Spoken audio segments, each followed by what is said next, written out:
So in this video, we're going to be talking about why Ham's sin was actually great for you and me. So let's get into it. What I'm going to share with you on today's video is something that most people overlook. In fact, I don't think I've ever heard anyone mention what I'm going to share in today's video.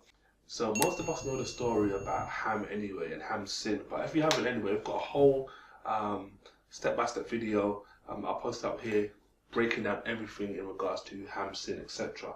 What I want to focus today's video on is the particular, the benefit, the great reason why this actually happened, or the great thing this actually reveals, which most people, if not anyone, has ever really talked about. Okay, so we kind of know the story, and we know that Noah has 3 sons. Okay, and this is going to give you a great lesson in regards to scripture, because every single time you focus on the scripture, okay, you should always be thinking about Jesus. Okay, how does what we're talking about relate to Jesus? So Noah had 3 sons. Okay, Shem, Ham, and Japheth. Now, just for the record for this video, okay, I mentioned it a minute ago, always be thinking about Jesus. Okay, so the important thing with Shem here is that Shem's line is eventually going to end up, okay, you've got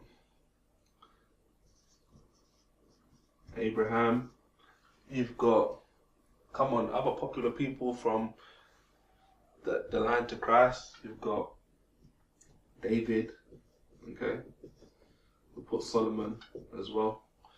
Eventually we get to Jesus, yeah?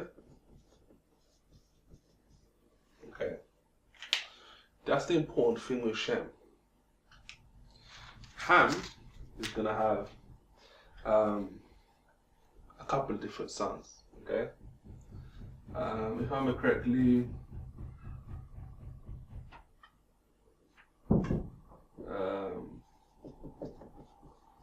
Mizraim, put Canaan, there's one more as well. I'm leaving that if I remember correctly. But why is this important? Why is Ham's sin, okay, why is Ham's sin, which is gonna later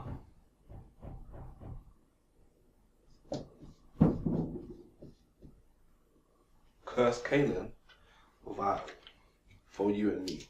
Okay, so we know Shem, if you want to say, is the blessed line. Okay, Shem is the blessed line. That's going to go all the way down to Christ. Let's look at what the scripture says, which is really important, and what I'm doing this video about today. Okay, so when you get to Genesis 10, you see something really interesting. We get a genealogy. Okay, that's an old way of saying family tree, and I kind of did it here. Okay, Abraham, kind of just highlighted some of the key people. I kind of did it here with Ham, and what we're going to see here, that's it. I told you I forgot one of them. Cush, that was it. Okay, so Shem has his line. Okay, Ham has his kids, Cush, Mizraim, put Canaan, and they go on. Canaan is the one that gets cursed. Now look what Genesis 10, how Genesis 10 starts. Okay? So you start Genesis 10. These are the generations of the sons of Noah. Okay, Shem, Ham, and Japheth. And unto them were sons born after the flood. Okay, sons of Japheth: Gomer, Magog, Madai, and Javan, Tubal, Meshech, Teres. Okay. The sons of Japheth: Gomer, Magog, Madai, and Javan, Tubal, Meshech, and Teres. Okay, and unto them it goes on, etc. And it goes down all the way through for 4 or 5 verses talking about Japheth's lineage. Okay, when we get down to Genesis 10 and verse 5, okay, it says something really powerful. Look what it says. It says, By these were the isles of the Gentiles divided in their lands, everyone after his tongue, after their families, in their nations. Okay?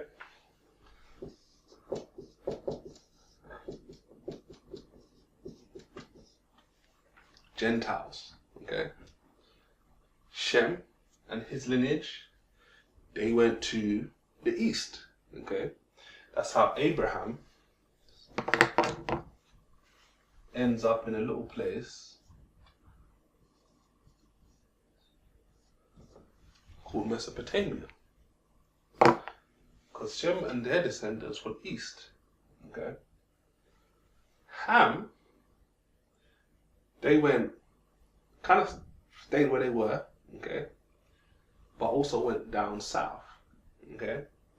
Egypt, all of those different kind of places.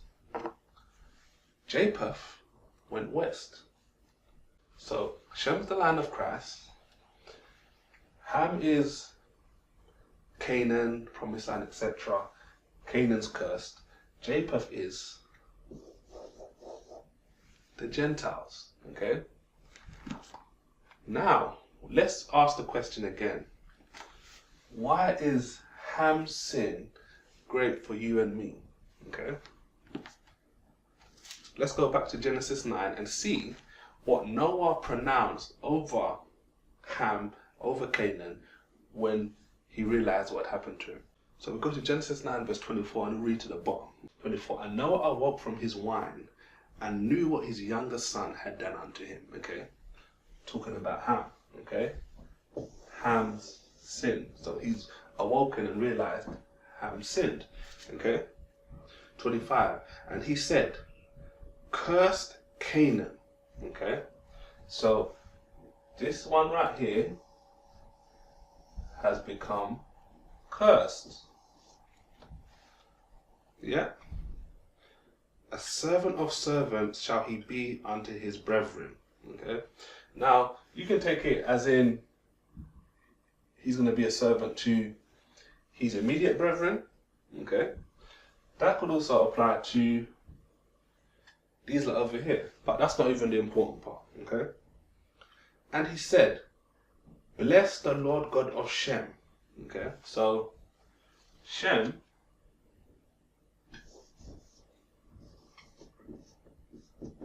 is blessed.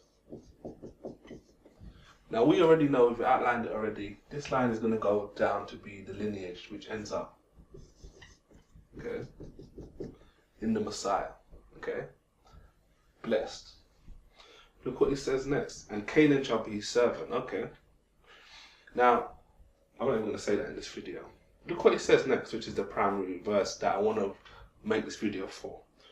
God shall enlarge. What does enlarge mean? Okay, grow. Okay, bigger. God shall enlarge Japheth. And listen to what he says here. And he shall dwell in the tents of Shem. And Canaan shall be his servant. So what did Noah do then? The question I have in my mind is, did Noah know what he was doing when he pronounced this prophecy? Okay? Shem is blessed. This will be the lineage to Christ. Okay? If you haven't realized this yet,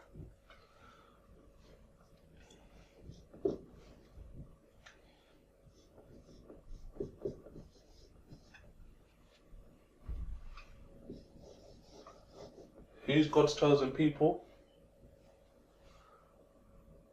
The Hebrews, the Jews. Who's going to dwell in the tents of Shem?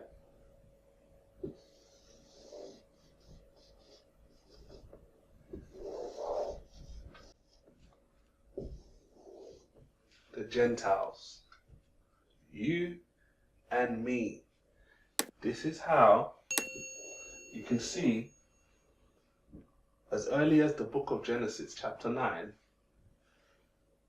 God had a plan to engraft the Gentiles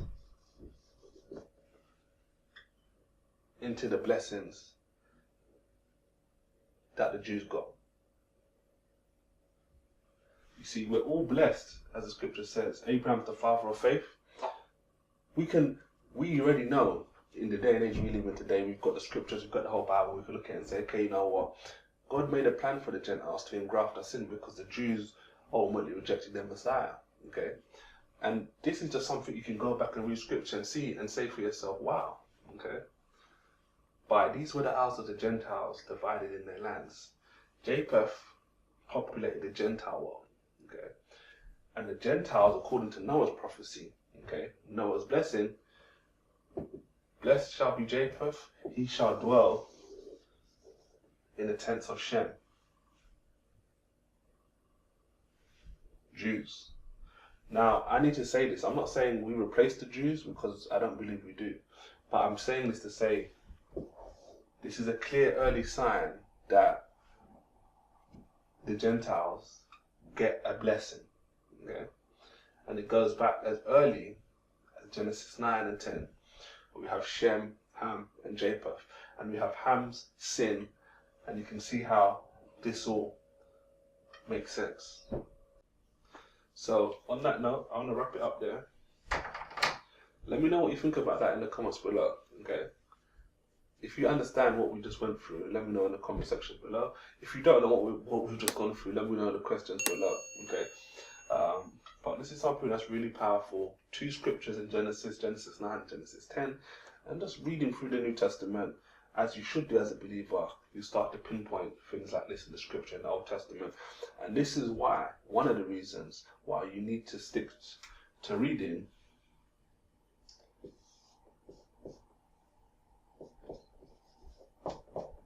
the Old Testament and the New Testament. Because if you start straying away from the Old Testament, you'll never see things like this that are so clear in the scriptures for all of us to see.